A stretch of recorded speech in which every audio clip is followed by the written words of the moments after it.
cuidado con las emociones, fíense solo de la inteligencia y la razón. Bueno, este ha sido el discurso de los últimos 2000 años. Y ahora viene la ciencia y dice, no es verdad, sin emociones no se puede ni vivir ni decidir. Las emociones existen hace millones de años simplemente porque han resultado útiles para la supervivencia. Somos seres emocionales, incluso mucho antes de que el Homo fuese sapiens. Vivir sin ellas es una sentencia de muerte y la ciencia lo comprende cada vez mejor. Experimentamos emociones cuando sentimos que algo importante nos está sucediendo o puede suceder. Gracias a la reacción emocional, nuestro cuerpo y nuestra mente se preparan automática e involuntariamente para responder a esta situación de la mejor manera posible. El miedo, por ejemplo, tonifica nuestros músculos para correr con más fuerza y enfoca nuestra mente solo hacia la fuente del peligro o hacia las posibles vías de escape, excluyendo todo lo demás. La alegría ante un hecho positivo nos condiciona a intentar repetir esa situación favorable en el futuro. Las emociones afectan nuestra manera de ver y pensar el mundo. ¿Pero lo hacen negativamente? Está demostrado que las emociones influyen en la atención, en la memoria y en el razonamiento lógico. Veamos cómo. Suele decirse que las emociones nos distraen. Sin embargo, su efecto es justo el contrario. Las emociones nos apartan de un pensamiento determinado solo para hacernos prestar atención a otro que emerge como más importante. Nuestro cerebro no está hecho para recordar el 100% de lo que se le presenta. En este caso, las emociones intervienen en la memoria como un criterio excelente para determinar qué datos recordar. Creemos que las emociones son perjudiciales a la hora de tomar decisiones. Sin embargo, algunas decisiones podrían tornarse en disquisiciones eternas. En estos casos, resulta más eficaz que intervengan las emociones para poder ser expeditivos.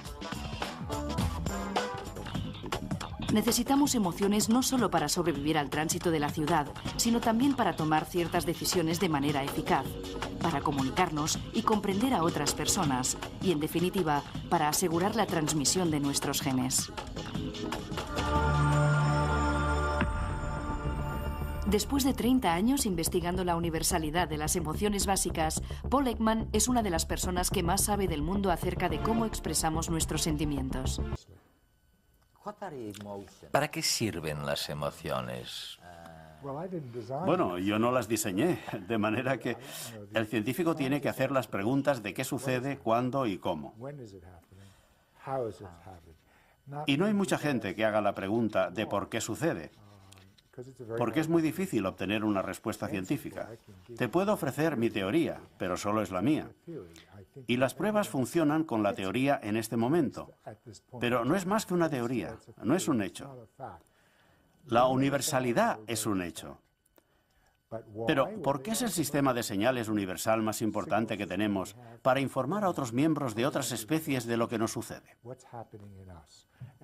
Me imagino que durante el curso de la evolución era útil para las personas, porque podía informar a los que me rodeaban de cuando estaba enfadado para que se alejaran.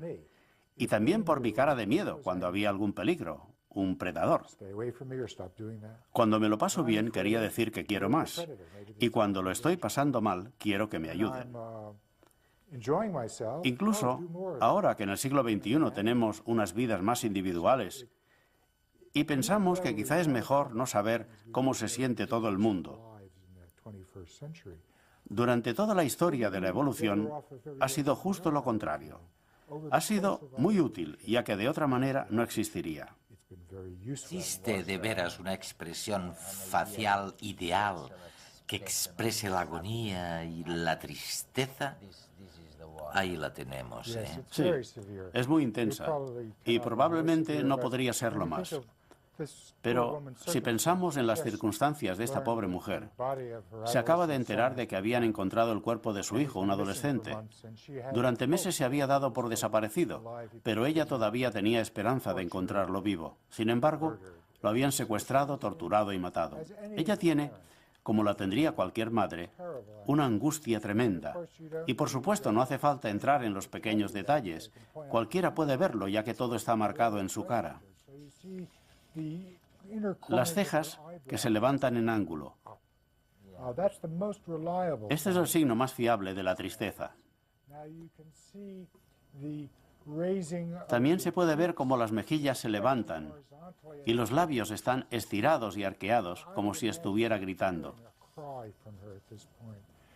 Yo creo que en este momento estaba llorando y la barbilla también está elevada. Podemos ver también aquí una versión reducida de su cara, que debe ser un familiar o alguien que pasaba. Incluso esta imagen hace que nosotros también nos pongamos tristes, ya que el mensaje, la función de la angustia, es decir, que se necesita ayuda y que alguien nos conforte. En este momento está desesperada. Y después te enseñaré también el signo sutil que señala el comienzo de la angustia, o que se la está intentando esconder, pero aquí está completamente desarrollada y descontrolada. Aquí tenemos la sorpresa. Las cejas están elevadas, los ojos están elevados y muy abiertos, y está boquiabierta. Esta es una fotografía con mucho grano de un periódico. El fotógrafo no esperaba tomar la foto de una mujer cayéndose. Estaba haciendo acrobacias en lo alto de un edificio y él la estaba enfocando cuando ella perdió el equilibrio y se cayó. Obtuvo un premio de fotografía y, por cierto, ella sobrevivió a la caída.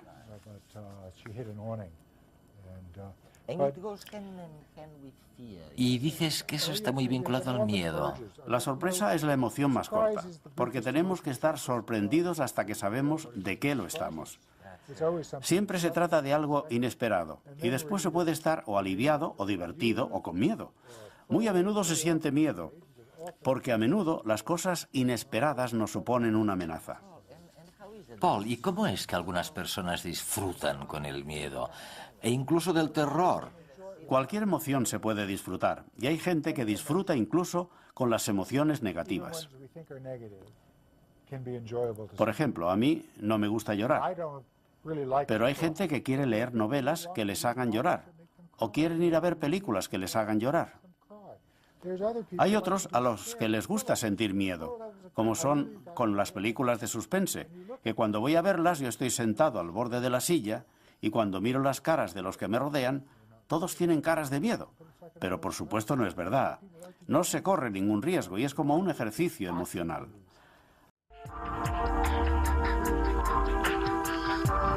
Las emociones nos dominan. El legado genético que hemos heredado determina nuestras reacciones ante situaciones concretas. Son las emociones innatas. Sin embargo, a lo largo de nuestra vida también aprendemos a emocionarnos ante determinados estímulos y estos quedan grabados en nuestro cerebro. Es la memoria emocional, un resorte que se activará en situaciones concretas. Con cada estímulo que desencadena una emoción se crean nuevas conexiones entre un grupo de células en nuestro cerebro. Es una especie de asamblea celular que retiene el aprendizaje emocional. El conjunto de todas estas asambleas celulares forma la base de datos que contiene todo lo que nos emociona. Y aunque es fácil añadir datos, borrarlos es muy complicado. Por eso es tan difícil controlar totalmente nuestras emociones. Pero solo si el organismo posee un cerebro suficientemente evolucionado será consciente de la emoción que está sintiendo. En otras palabras, en animales con un nivel de conciencia alto, como los humanos, las emociones y sentimientos son consecuencias conscientes de procesos inconscientes. Una diferencia básica entre un cerebro evolucionado y otro más primitivo es la capacidad de distinción entre realidad y representación. En primer lugar, nuestros ojos ven una fotografía que da miedo. La información pasa desde los ojos al tálamo, donde es procesada y redistribuida inmediatamente a la amígdala. Esta rápida conexión permite que el cerebro active los mecanismos que preparan el cuerpo para afrontar el posible peligro. Paralelamente, la corteza cerebral también recibe la misma información procedente del tálamo. Esta conexión se produce más lentamente y la corteza tiene más tiempo para analizar el mensaje detenidamente. Así puede determinar que no existe el peligro, ya que tan solo se trata de una fotografía. De nuevo, esta información, una vez analizada, se transmite a la amígdala. Como la corteza ha determinado que es una falsa alarma, la respuesta de miedo se detendrá. Pero todo este conocimiento acumulado durante 30 años, ¿qué utilidad tiene? ¿Para qué sirve? ¿Puede ayudar a alguien saber todo esto? ¿Se puede evitar, por ejemplo, que la gente sea violenta simplemente porque hayan aprendido a ser conscientes de cuándo está brotando la ira? Hay 4 capacidades. La capacidad número 1 es la más difícil de aprender, y es el ser capaz de elegir el ser o no ser emotivo. Incluso el Dalai Lama, con quien he hablado, dice que no se puede elegir de dónde nace el impulso de la emoción. Esto es automático. No puedes. Pero lo que se puede desarrollar es la capacidad de darse cuenta de que nace el impulso antes de que se actúa. Es decir, que hay un espacio entre el impulso y la acción.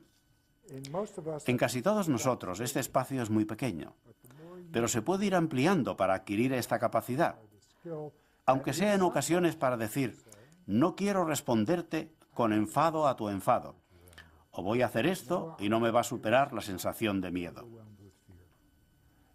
Es duro, porque se está actuando en contra de la naturaleza, ya que no quiere que haya interferencias en ese punto. En la vida cotidiana todo eso es muy difícil de aprender, ¿no? Pero si se quiere, se puede. El primero es el más difícil, y la capacidad segunda es cuando se está emotivo, pero se puede elegir cómo es el comportamiento cuando se está emotivo. Me enfado con mi mujer. Regreso del trabajo y me dice que por qué me he vuelto a olvidar de hacer la compra. He hecho la compra y está ahí. ¿Por qué se...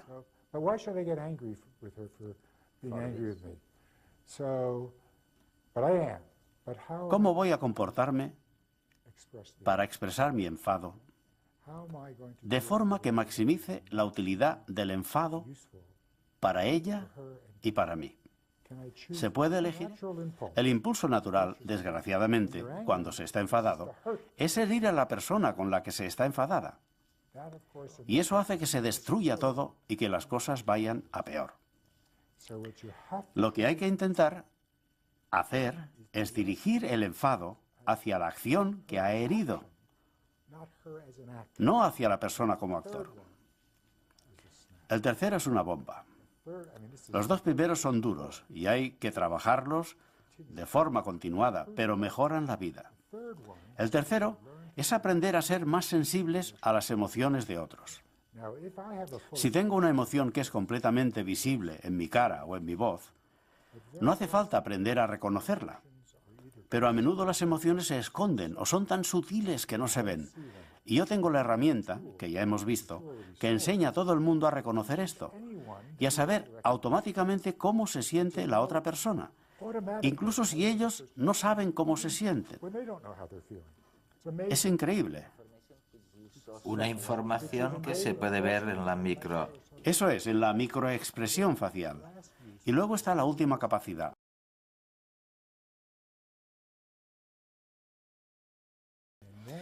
Y en la actualidad trabajo casi por completo y aplico mi trabajo a la seguridad nacional para intentar disminuir el número de errores que se cometen cuando se hacen los interrogatorios y las investigaciones y para aumentar la exactitud. ¿Habías pensado alguna vez durante estos 30 años, cuando empezaste a estudiar las expresiones faciales de una tribu en el Pacífico, que acabarías siendo un valor activo para la seguridad nacional? No, nunca lo pensé. Y las aplicaciones de este trabajo son impresionantes. He sido consultor de las 3 empresas más importantes de animación en este país: Disney, Pixar e Industrial Light and Magic.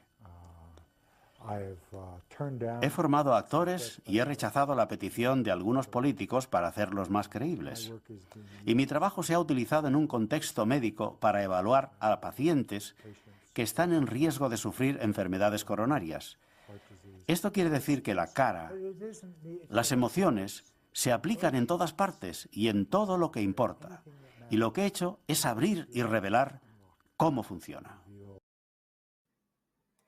Ekman observó que, aunque todos experimentamos las mismas emociones, la respuesta marcará la diferencia de actitud ante la vida. Suscríbete y nos vemos en el próximo